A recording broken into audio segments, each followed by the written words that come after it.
Hello दोस्तों, स्वागत है आपको हमारी नई वीडियो में। आपको तो पता है कोरोना महामारी कितना ज़्यादा तेज़ी से बढ़ रहा है। तो गाइस ऐसे में जो राज्य सरकारें हैं अपने अपने राज्य के अंदर लॉकडाउन कर्फ्यू लगा के रखी है। कौन तो गाइस जो भी ट्रेन में सफ़र करते हैं उनके लिए बहुत ज़्यादा मुश्किलें हो रही है, बहुत कठिनाइयों का सामना करना पड़ रहा है। लोग एक राज्य से दूसरे राज्य तक नहीं जा पा रहे हैं।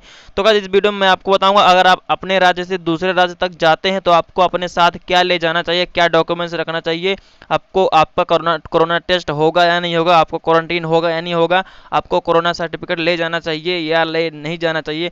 तो गाइस इस वीडियो में कुछ ऐसी बात करूंगा, आपके लिए वीडियो बहुत ज़्यादा खास होने वाली है। तो वीडियो को लाइक कर लीजिए और वीडियो के नीचे सब्सक्राइब बटन लिखा होगा लाल कलर का, उस पर दबा के क्लिक कीजिए। चलिए गाइस वीडियो को स्टार्ट कर लेते हैं। तो गाइस मैं कुछ राज्यों की गाइडलाइन आपको दिखाऊंगा जो कि वहाँ के अलग अलग सरकारों ने जारी किया है गाइडलाइन कि हमारे राज्य में आने के लिए आपको क्या क्या करना पड़ेगा। तो गाइस वो गाइडलाइन मैं आपको पढ़ के सुना देता हूँ, तो वीडियो पर ध्यान दीजिए। तो गाइस सबसे पहले बात कर लेते हैं यहाँ महाराष्ट्र सरकार की। महाराष्ट्र सरकार ने क्या गाइडलाइन जारी किया है, आप यहाँ पे देख सकते हैं महाराष्ट्र सरकार ने, यहाँ पे महाराष्ट्र लिखा हुआ है, ये महाराष्ट्र सरकार का गाइडलाइन है। तो गाइस यहाँ पे महाराष्ट्र सरकार ने क्या गाइडलाइन जारी की है मैं आपको बता देता हूँ। तो गाइस सबसे पहले महाराष्ट्र सरकार ने यहाँ पे देख, आप यहाँ पे पढ़ सकते हैं, कालीन 19 मामलों में वृद्धि के कारण महाराष्ट्र सरकार ने 7 जून 15 2021 तक राज्यव्यापी कर्फ्यू लगाया है। तो क्या जो महाराष्ट्र सरकार है ना वो 7 जून से 15 जून तक जो कर्फ्यू है वो लगाया है। तो क्या इन प्रतिबंधों से हवाई या रेल यात्रा प्रभावित नहीं होगी और हवाई अड्डे रेलवे स्टेशनों से आने जाने की अनुमति बोर्डिंग पास ट्रैवल टिकट से दी जाएगी। तो क्या महाराष्ट्र सरकार का कहना है कि यहाँ पे जो भी कर्फ्यू लगाया गया है उनको हवाई यात्रा और रेलवे यात्रा से कोई संबंध नहीं है। हवाई यात्रा आती जाती रहेंगी और रेल यात्रा भी आती जाती रहेंगी। तो गाइज अब मैं बात करता हूँ जो इसका ई पास और पंजीकरण की। तो गाइज जो महाराष्ट्र सरकार ने वो ई पास के लिए आवश्यक नहीं किया है, आपको ई पास लेने जाने की कोई ज़रूरत नहीं है। और यहाँ पे अब मैं बात करूँ जो भी ट्रेन से महाराष्ट्र पहुँचते हैं उनके लिए क्या क्या गाइडलाइन है। तो गाइज यहाँ पे आप देख सकते हैं, यहाँ पे साफ साफ लिखा हुआ, आप खुद पढ़ सकते हैं, तो मैं आपको पढ़कर सुना देता हूँ। महाराष्ट्र जाने वाले सभी रेल यात्रियों के लिए 48 घंटे के अंदर सीओडीड रेलगाड़ियों से आने वाले यात्रियों के आगमन पर जांच की जाएगी।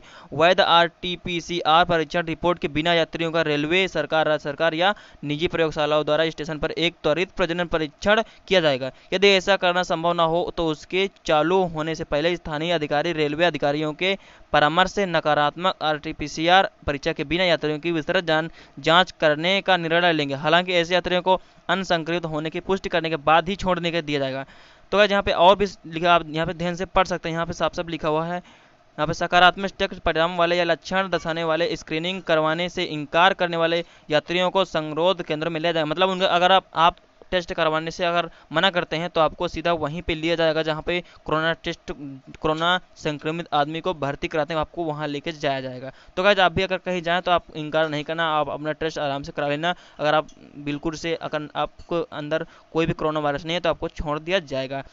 तो गाइस छोड़ा तभी आपको जाएगा जब आप, अगर आपके अंदर कोई कोरोना नहीं है तो आपको कुछ नहीं करना, आपको यहाँ पे 15 दिन के लिए क्वारंटीन करना पड़ेगा। होम क्वारंटीन आपको 15 दिन के लिए करना होगा। तो गाइस मैं आपको आगे बता देता हूँ। तो गाइस होम क्वारंटाइन के कुछ निर्देश भी दिए गए हैं। यहाँ पे आपको क्या करना है तो मैं आपको पढ़ के सुना देता हूँ। तो गाइस यहाँ पे लिखा हुआ है घरेलू यात्रियों को घरेलू संगरोध के 15 दिनों से गुजरना होगा। मतलब जो जो होम क्वारंटाइन रहेंगे उनको 15 दिन होम क्वारंटाइन रहना पड़ेगा और इसमें वो भी लोग शामिल रहेंगे जिनके पास वैध सीविड कोविड 19 आरटीपीसीआर रिपोर्ट भी है। तो गाइस आप, अगर आपको कोरोना नहीं होता तो आप भी होम क्वारंटाइन रहेंगे और जिनको कोरोना हो जाता है वो भी, उनको भी यहाँ पे जांच कराने के बाद वहाँ पे आप 15 दिन के होम क्वारंटाइन वो भी आपके साथ में रहेंगे। महाराष्ट्र राज्य में जाते हैं तो आपको ये बातों का जरूर ध्यान रखना है। तो गाइस जब बात करें तो वेस्ट बंगाल की सरकार ने क्या गाइडलाइन जारी की है मैं आपको बता देता हूँ। तो गाइस यहाँ पे वेस्ट बंगाल लिखा हो तो वेस्ट बंगाल का पूरा नोटिफिकेशन है, तो मैं आपको बता दूँ। वेस्ट बंगाल में जो जगह यहाँ पे आप साफ साफ यहाँ पढ़ सकते हैं, मैं आपको पढ़ के सुनाता हूँ।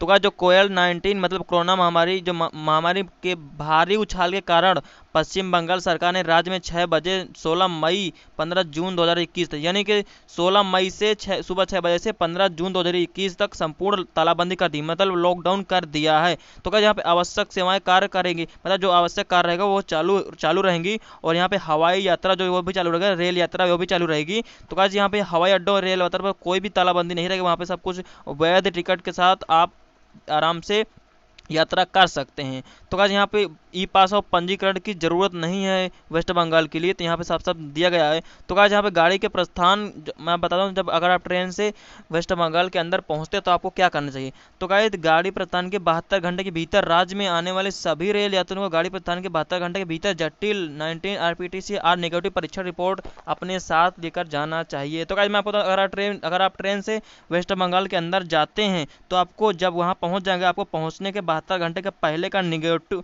आपको कोरोना टेस्ट का निगेटिव सर्टिफिकेट लेकर जाना है। तो गाइस ये जो है ये गाइडलाइन वेस्ट बंगाल सरकार ने जारी किया है। तो गाइस यहाँ पे और भी लिखा होगा, सभी रोग सूचक यात्रियों को कोविड-19 के परीक्षण किया जाएगा। मतलब जितना कोई भी लोग अगर कोई भी उनको रोग होता है तो उनको कोविड-19 टेस्ट किया जाएगा। जिन लोगों में मध्यम गंभीर लक्षण हों उन्हें स्वास्थ्य सुविधा पर उपचार के लिए भेजा जाएगा। जिनको भी खांसी जुकाम थोड़ा सा भी कोई ऐसे बीमारी दिखती है तो उनको सीधा जहाँ पे कोरोना टेस्ट होता है वहाँ के लिए भेज दिया जाएगा, संस्थागत संगरोध के लिए भेज दिया जाएगा। तो गाइस वहीं पे इनको भेज दिया जाएगा। तो गाइस यहाँ पे अगर मैं क्वारंटीन की बात करूं, सभी लक्षणग्रस्त यात्रियों को 14 दिनों के लिए अपने स्वास्थ्य पर स्वयं निगरानी रखना चाहिए। तो गाइस यहाँ पे जो होम क्वारंटीन रहेगा वो 14 दिन के लिए रहेगा, खुद आप देखभाल अपने आप करनी पड़ेगी। तो गाइस ये रहा कुछ वेस्ट बंगाल की गाइडलाइन, आप यहाँ पे देख सकते हैं। अगर आप वेस्ट बंगाल यात्रा करते हैं तो इन गाइडलाइन को जरूर से जरूर ध्यान में रखना। तो गाइस जब मैं बात करूं मध्य प्रदेश सरकार ने क्या गाइडलाइन जारी की, आप यहाँ पे पढ़ सकते हैं। मध्य प्रदेश सरकार ने राज्य का चरणवार अनलॉक आरंभ कर दिया। मतलब जो मध्य प्रदेश राज्य सरकार है वो अनलॉक मतलब लॉकडाउन को खोल दिया है। हालांकि प्रतिबंध 15 जून 2023 तक जारी रहे। मतलब मध्य प्रदेश में जो लॉकडाउन है वो 15 जून तक अभी भी जारी है। दैनिक रात कर्फ्यू 10 बजे से सुबह 6 बजे तक है। तो गाइस जो मध्य प्रदेश में लॉकडाउन 15 जून तक है और जो कर्फ्यू है रात 10 बजे से सुबह 6 बजे तक कर्फ्यू लगा है। तो गाइस और सप्ताहांत लॉकडाउन पूरे राज्य में लागू है। तो गाइस जो सप्ताह में लॉकडाउन 1-2 दिन का होता है वो तो पूरे राज्य में ही मध्य प्रदेश के अंदर लगा हुआ है। तो गाइस यहाँ पे भी आपको ई पास पंजीकरण की आवश्यकता नहीं है। तो दोस्तों यहाँ पे और मैं आपको बता देता हूँ, जो राज्य में चाहे कोई भी राज्य आ रहा हो सभी लक्षणात्मक यात्रियों की परीक्षा की जाएगी। मतलब अगर आप किसी भी राज्य से आप मध्य प्रदेश जाते हैं, ट्रेन से कहीं से भी जाते हैं, तो आपको अगर कोई लक्षण दिखते हैं तो आपको वहाँ पे क्वारंटीन आपको टेस्ट करना पड़ेगा। तो गाइस जो लोग नकारात्मक परीक्षण करते हैं तो वो संगरोध के लिए जारी नहीं होंगे। तो गाइस अगर आपके अंदर कोई भी कोरोना से कुछ भी लक्षण नहीं है तो आपको होम क्वारंटीन या कोई भी क्वारंटीन करना नहीं होगा। महाराष्ट्र से यात्रा करने वाले सभी यात्रियों को थर्मल स्क्रीनिंग और आवश्यक संगरोध के 7 दिनों का सामना करना है। अगर आप महाराष्ट्र से मध्य प्रदेश के अंदर जाते हैं तो आपको अगर आपके अंदर आपकी स्क्रीनिंग किया जाएगा, आपको और 7 दिन को आपको क्वारंटीन करना पड़ेगा। सकारात्मक परीक्षण करने वाले रोग सूचक यात्रियों को कोविड केयर सेंटर में संस्थागत संगरोध उपलब्ध होगा। तो अगर आपको अंदर कोविड-19 पॉजिटिव मिलता है तो आपको सेंटर में भेज दिया जाएगा जहां पे कोरोना वायरस के लोग होते हैं, वे लोग संगरोध के लिए जारी होंगे। तो गाइस हाँ आपको वहां पे भेज दिया जाएगा। व्यापार या कंपनी यात्रियों के लिए कोई संगरोध महाराष्ट्र के अलावा अन्य राज्यों से लक्षणांतिक घरेलू यात्रियों के लिए कोई संगरोध नहीं है। अगर आप कहीं से भी आते हैं, महाराष्ट्र छोड़कर अगर आप कहीं से भी आते हैं तो आपको कोई भी होम क्वारंटीन या कोई क्वारंटीन नहीं होगा। तो गाइस ये रहा कुछ मध्य प्रदेश सरकार की गाइडलाइन। अगर आप ये वीडियो आपको जरूर पसंद है तो वीडियो को एक लाइक कर देना और चैनल को सब्सक्राइब करें। तो चलिए गाइस आगे बढ़ते हैं। तो गाइस जब मैं बात करूँ दिल्ली सरकार ने क्या गाइडलाइन जारी कर दिया मैं आपको बता देता हूँ। तो गाइस दिल्ली सरकार ने 31 मई से धीमी प्रतिबंधों के साथ अनलॉक प्रक्रिया शुरू कर दी। तो गाइस जो दिल्ली सरकार है वह 31 मई से धीरे धीरे लॉकडाउन को जो कम कर रही है। हालांकि लॉकडाउन प्रतिबंध 2021 जून तक रहेगा। जो दिल्ली का लॉकडाउन रहेगा वो 14 जून तक जारी रहेगा, उसके बाद धीरे धीरे खोला जाएगा। और वहाँ पे भी ई पास पंजीकरण आवश्यक नहीं, वहाँ पे अभी आपको ई पास की जरूरत नहीं पड़ेगी। अगर आप वहाँ से यात्रा करते हैं तो आपको क्या करना चाहिए मैं बता देता हूँ आपको। आंध्र प्रदेश और तेलंगाना से आने वाले सभी लोगों को यात्रा करने से पहले 72 घंटे का टीकाकरण प्रमाण पत्र, खुराकें या एक कोविड इन दस्तावेज ले जाने वाले यात्रियों को 7 दिन के लिए होम संगरोध की अनुमति दी जाएगी। मतलब उनका कहना है अगर आंध्र प्रदेश और तेलंगाना से कोई भी यात्री ट्रेन से सफर करके दिल्ली के अंदर आता है तो उसको पहुंचने से पहले 72 घंटे पहले तक का जो टीकाकरण है, उसका जो आपने टीकाकरण का डोज लगवाया होगा उसका प्रमाण पत्र आपको ले जाना चाहिए। और आपको ले जाने के बाद आपको 7 दिन के लिए होम क्वारंटीन जाना होगा। तो क्या आंध्र प्रदेश और तेलंगाना से आने वाले सभी लोगों को 14 दिनों के लिए सरकार द्वारा अनुमोदित संगठन और अनिवार्य सरकारी अनुमोदन प्राप्त होगा। संबंधित दस्तावेज वाले लोग 7 दिनों के होम संगरोध से गुजरेंगे। यदि हम होम क्वारंटीन सुविधा उपलब्ध नहीं है तो यात्रियों को सरकार अनुमोदित सुविधाओं से भुगतान संस्था संगरोध करना पड़ेगा। तो गाइज अगर आप आंध्र प्रदेश और तेलंगाना से जाते हैं तो आपको 14 दिन के लिए होम क्वारंटीन करना पड़ेगा। अगर आपके अंदर कोई भी कोरोना ऐसे कुछ नहीं निकलता है तो आपको होम क्वारंटीन 7 दिन के लिए करना होगा। तो गाइज ये रहा कुछ दिल्ली सरकार की गाइडलाइन। अगर आप तो क्या, जब मैं बात करूँ चंडीगढ़ सरकार ने क्या गाइडलाइन जारी किया मैं आपको बता देता हूँ। तो क्या, चंडीगढ़ सरकार ने रात कर्फ्यू 10 बजे सुबह 6 बजे तक लगा दिया, 5 बजे तक लगा दिया है। तो क्या, जो चंडीगढ़ सरकार है ना वो रात 10 बजे से सुबह 5 बजे तक चंडीगढ़ सरकार ने कर्फ्यू लगा के रखा है। तो गाइज और रविवार को कुल बंद कर दिया है। तो गाइज जो चंडीगढ़ सरकार वो रविवार को पूरा से पूरा बंद करके रखा है। कर्फ्यू घंटों के दौरान आवश्यक सेवाएं कार्यान्वित रहेंगी, मतलब कर्फ्यू के दौरान भी आवश्यक सेवाएं चलेंगी। विमान एवं रेल यात्रा अप्रभावित रहे। हवाई अड्डा रेलवे स्टेशन से आने जाने की अनुमति वैध टिकट बोर्डिंग पास से दी जाएगी। मतलब आपके लिए जो अगर आप विमान और रेलवे यात्रा जो वो बिल्कुल जारी रहेंगी, आपको टिकट की व्यवस्था बोर्ड पासिंग से दी जाएगी। तो आज यहाँ पे भी आपको ई पास पंजीकरण की जरूरत यहाँ पे आपको नहीं है। तो आज यहाँ पे हम बता दूँ आपको। तो आज मैं आपको यहाँ पे बता दूँ, पंजाब में आने वाले सभी यात्रियों के लिए आकस्मिक परीक्षा की जाएगी। जो संक्रामक परीक्षा करते हैं उन्हें अलगाव केंद्र में संचारित कर दिया जाएगा। मतलब जो पंजाब से आते हैं तो उनके सभी यात्रियों की आकस्मिक परीक्षा, मतलब उनका जो टेस्ट किया जाएगा जो पंजाब से आते हैं। तो गाइस यहाँ पे मैं बता दूं, क्वारंटीन के बाद घरेलू यात्रियों के लिए कोई अनिवार्य अनुरोध नहीं है। तो गाइस जो घरेलू यात्री हैं उनके लिए कोई भी क्वारंटीन नहीं किया जाएगा, ये कहना है चंडीगढ़ सरकार का। तो गाइस मैं बात करूँ बिहार सरकार की, बिहार सरकार ने क्या क्या गाइडलाइन जारी किया मैं आपको बता देता हूँ। तो बिहार सरकार राज्य ने लॉकडाउन ले लिया है। तो गाइस जो बिहार सरकार ने वो लॉकडाउन ले लिया, मतलब बिहार सरकार ने लॉकडाउन को वापस कर दिया, अनलॉक कर दिया है, लॉकडाउन हटा लिया है। हालांकि रात कर्फ्यू 7 बजे से 5 बजे तक, रात 7 बजे से सुबह 5 बजे तक रात कर्फ्यू रहेगा, राज्य भर में जारी रहेगा। तो ई पास और पंजीकरण की यहाँ भी कोई जरूरत नहीं है। सरकार ने साफ साफ बोल दिया। महाराष्ट्र, पंजाब और केरल से आने वाली सभी रेल यात्रियों का आकस्मिक आधार पर त्वरित प्रजनन परीक्षण के जरिए परीक्षण किया जाएगा। तो क्या, जो भी महाराष्ट्र, पंजाब और केरल से आते हैं यात्री ट्रेन से, उनके ऊपर जो परीक्षण मतलब उनका कोरोना टेस्ट किया जाएगा।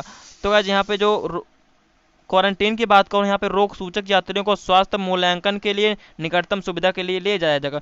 जो भी रोग, जिनको भी कोई रोग, अगर क्वारंटीन छोड़ के कोई भी ऐसे रोग, खांसी जुकाम बुखार कोई भी ऐसे रोग मिलता है तो उनको जो पास का जो स्वास्थ्य केंद्र है वहाँ पे उनको ले जाया जाएगा। जिन लोगों में मध्यम से गंभीर लक्षण होते हैं उन्हें कोविड स्वास्थ्य सुविधा में तब तक रखा जाएगा जब तक कि लक्षण बने रहें या उन्हें गहरे 19 की नकारात्मक जांच न कर लें। तो क्या, जब तक उनके कोई भी खांसी बुखार जुकाम छोटे मोटे से रोग ऐसे रहेंगे, जब तक उनको रोग रहेंगे तब तक उनको ऐसे स्वास्थ्य केंद्र में रखा जाएगा। जब रोग खत्म हो जाएगा तब उनको वापस घर से भेज दिया जाएगा।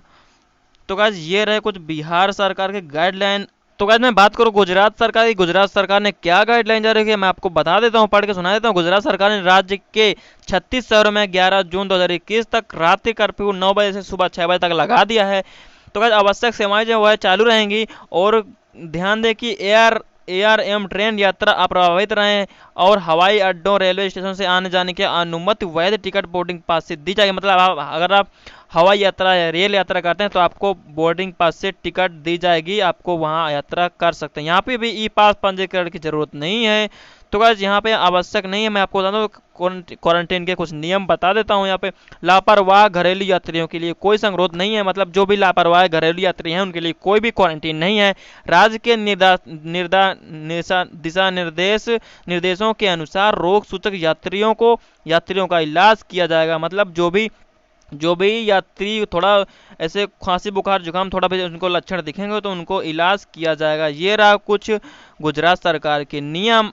तो गाइस बात करूं असम सरकार के, जो असम सरकार ने क्या गाइडलाइन जारी किया मैं आपको बता देता हूं। तो गाइस कोविड-19 के बढ़ते मामले के कारण असम सरकार ने दोपहर 1 बजे से शाम 5 बजे तक लॉकडाउन लगा दी है, आवश्यक सेवाएं कार्यात्मक रहेंगी। तो गाइस जो आवश्यक कार्य रहेगा वो आप कर सकते हैं। यहाँ पे ई पास पंजीकरण की कोई ज़रूरत नहीं है। यहाँ पे महाराष्ट्र और कर्नाटक से आने वाली गाड़ियों में आने वाले सभी यात्रियों को असम में रेलवे स्टेशनों पर आगमन पर लक्षणों की स्क्रीनिंग से गुजरना होगा। मतलब इनका कहने का मतलब है महाराष्ट्र या कर्नाटक से जो भी गाड़ियों में जो महाराष्ट्र और कर्नाटक से जो भी गाड़ी आती हैं उसमें जितने भी यात्री सब रहेंगे, वो कहीं के भी यात्री हों, किसी भी राज्य के यात्री हों, लेकिन महाराष्ट्र या कर्नाटक वाली गाड़ी में अगर कोई भी यात्री रहेगा तो वो जब भी असम में आते हैं तो उनको थर्मल स्क्रीनिंग करना पड़ेगा। और सभी यात्रियों के लक्षण को कोविड-19 से परीक्षा से गुजर तो सभी यात्रियों को कोविड-19 टेस्ट करना पड़ेगा। अधिकारी भी नियमित आधार पर त्वरित प्रजनन परीक्षण करेंगे। जो लोग संक्रामक परीक्षा करते हैं उन्हें आगे के इलाज के लिए घर अलगाव COD केयर सेंटर पर भेजा जाएगा। जो लोग नकारात्मक परीक्षण करेंगे उन्हें जारी किया जाएगा। मतलब जिनके भी लक्षण निकलेंगे कोरोना के जिनके भी लक्षण दिखाई देंगे तो उनको आगे टेस्ट के लिए भेज दिया जाएगा। जो उनके नकारात्मक जिनकी रिपोर्ट निगेटिव रहेगी तो उनको सीधा जारी किया मतलब उनको घर भेज दिया जाएगा। यहाँ पे संगरोध नियम बता दूं मैं आपको। क्वारंटीन के नियम असम में आने वाले सभी यात्रियों के लिए 7 दिन की होम क्वारंटीन आवश्यक है, भले ही उन्होंने राज्य में प्रवेश की नकारात्मक जांच की हो। मतलब अगर असम में जाते हैं तो आपके अगर कोरोना टेस्ट नेगेटिव आते हैं, आपको कोई लक्षण नहीं है, तब भी आपको 7 दिन की होम क्वारंटीन करना पड़ेगा। ये रहे कुछ असम सरकार के नियम। तो गाइस मैं बात करूँ उत्तर प्रदेश की, उत्तर प्रदेश में क्या क्या गाइडलाइन जारी होगा तो मैं आपको बता देता हूँ। तो उत्तर प्रदेश सरकार ने सभी जिलों से कोरोना कर्फ्यू हटा लिया। मतलब उत्तर प्रदेश सरकार ने योगी जो आदित्यनाथ है वो सभी जिलों जितने भी जिले उत्तर प्रदेश के अंदर हैं सब में से कर्फ्यू हटा लिया गया। हालांकि रात और सप्ताह कर्फ्यू जारी रहेगा। जो सप्ताह में 1-2 दिन बंद रहता है वो जारी रहेगा। और जो महत्वपूर्ण है वो राज्य यात्रा सलाहकार गतिशील है और कम सूचना पर परिवर्तन के अधीन है। यात्रियों को सलाह दी जाती है कि वे परेशानी मुक्त यात्रा सुनिश्चित करने के लिए स्थानीय अधिकारियों से दिशा निर्देश की जांच करा लें। सरकार का कहना है कि जो भी यात्री सफर करते हैं तो उनको पहले से पहले टेस्ट करा लेना है अपने सुरक्षा के लिए। तो गाइस यहाँ पे ई पास पंजीकरण की यहाँ भी कोई ज़रूरत नहीं है। तो गाइस यहाँ पे केरल और महाराष्ट्र से आने वाले सभी रेल यात्रियों के पास राज्य में पहुंचने के 72 घंटे के भीतर जटिल PCR और नकारात्मक परीक्षण में रिपोर्ट होनी चाहिए। मतलब केरल और महाराष्ट्र से जाने वाले जो भी लोग उत्तर प्रदेश के अंदर आते हैं उनको पहुंचने के बाद तुरंत 72 घंटे के भीतर जटिल PCR नकारात्मक परीक्षण मतलब उनको निगेटिव रिपोर्ट कोविड-19 की चाहिए। तो गाइस यहाँ आगरे में आने वाले सभी यात्रियों का निःशुल्क आगमन और पर RT-PCR परीक्षण करवाने की आवश्यकता होगी। मतलब जो भी आगरा में जाएंगे उनको तो कोई भी लोग अगर आगरा में कोई भी यात्री जाते हैं तो उनको RT-PCR परीक्षण करवाने की आवश्यकता होगी। मतलब उनको जांच कराना पड़ेगा। तो उनको जांच कराने के लिए निगेटिव रिपोर्ट उनको चाहिए। राज्य में प्रवेश करने वाले सभी वायु, रेल या बस यात्रियों को एक प्रतिजन परीक्षण के अधीन हो। रोग सूचक यात्रियों को परीक्षण पर सकारात्मक परीक्षा करते हैं तो उन्हें अस्पताल भेजा जाएगा। हवाई अड्डों, रेलवे स्टेशन और बस स्टैंड पर कोविड हेल्प डेस्क की स्थापना की जाएगी। तो इनको कहने का मतलब अगर कोई भी यात्री अगर पॉजिटिव पाता है तो उनको आगे कार्यक्रम के लिए मतलब आगे जहाँ पे आइसोलेट होते हैं वहाँ पे उनको भेज दिया जाएगा। जो नहीं होते उनको ऐसे यहाँ पे ऐसे उनको घरेलू 14 दिन का होम क्वारंटीन के लिए रखा जाएगा। आगमन के लिए 7 दिनों के भीतर उत्तर प्रदेश सरकार बाहर आने वाले यात्रियों को वापसी आने टिकट की अवैधता के शर्त पर अनिवार्य संगरोध से छूट दी जाएगी। तो गाइस उत्तर प्रदेश सरकार का कहना है अगर आप कुछ काम के लिए 2-4 दिन के लिए अगर यूपी के उत्तर प्रदेश के अंदर आते हैं तो आपको क्वारंटीन 14 दिन का क्वारंटीन नहीं रखा जाएगा। क्योंकि आपको 2-4 दिन के लिए आते हैं 14 दिन का क्यों रखा जाएगा। तो आप सरकार ने खुद बोल दिया है कि अगर आप 2-4 दिन के लिए आते हैं तो आपको वापसी का टिकट भी होगा। आप वापसी का टिकट दिखाकर बिना होम क्वारंटीन रह के अपना काम करा के वापस जा सकते हैं। ये कहना है उत्तर प्रदेश सरकार का योगी आदित्यनाथ जी का। तो गाइस बात करूं तेलंगाना सरकार ने क्या जारी किया गाइडलाइन मैं आपको बता दूं। कंपनी के बढ़ते मुकदमे को चलते राज्य सरकार ने ई से तालाबंदी को कुछ हद तक 19 जून 2021 का बढ़ा दिया। मतलब जो तेलंगाना सरकार है वो कंपनी में काफ़ी ज़्यादा मामले मिले हैं तो इसके चलते तेलंगाना सरकार ने इसको लॉकडाउन का 19 जून 2021 तक बढ़ा दिया गया है। रात कर्फ्यू 6 बजे से 6 बजे तक जारी रहेगा। ई पास और आवास, यहाँ पे ई पास की भी कोई जरूरत नहीं रहेगी। यहाँ पे जो संगरोध नियम मतलब क्वारंटीन नियम है, घरेलू यात्रियों के लिए कोई संगरोध नहीं, मतलब जो घरेलू यात्री हैं उनके लिए कोई क्वारंटीन नहीं होगी। राज्य में कुंभे उपस्थित लोगों को सलाह दी जाती है कि वे 14 दिन तक संगरोध स्वयं निगरानी रखें। मतलब जो राज्य में कोई भी लोग हैं उनको खुद सलाह दी जाती है कि खुद अपने आप को 14 दिन के लिए 14 दिन तक खुद दूसरों से अलग रखें। ये कुछ नियम है तेलंगाना सरकार की। तो गाइस उम्मीद करता हूँ आपको ये वीडियो जरूर पसंद आएगा। आप जान चुके हैं कि कौन सी राज्य में जाने के लिए आपको क्या करना चाहिए, क्या आप कितने दिन क्वारंटीन रखना पड़ेगा और क्या क्या करना पड़ेगा। आपको मैं बता दूँ, अगर आप कहीं भी आपको इस वीडियो देखने के बाद अगर आप कहीं भी किसी राज्य में यात्रा करते हैं तो आपको ये बात जरूर जाननी चाहिए जो मैं आपको बताया हूँ। तो गाइस आपको उम्मीद करता हूँ ये वीडियो आपको जरूर पसंद आएगा, तो वीडियो को लाइक कर देना और चैनल को सब्सक्राइब कर लो यार, क्योंकि सब्सक्राइब करोगे तभी हमारा हौसला बढ़ेगा। तो गाइस ऐसी वीडियो लाता रहूँगा आपके लिए, तो सब्सक्राइब करना और बेल आइकन पर क्लिक करके ऑल पर सिलेक्ट कर लेना। तो चलिए।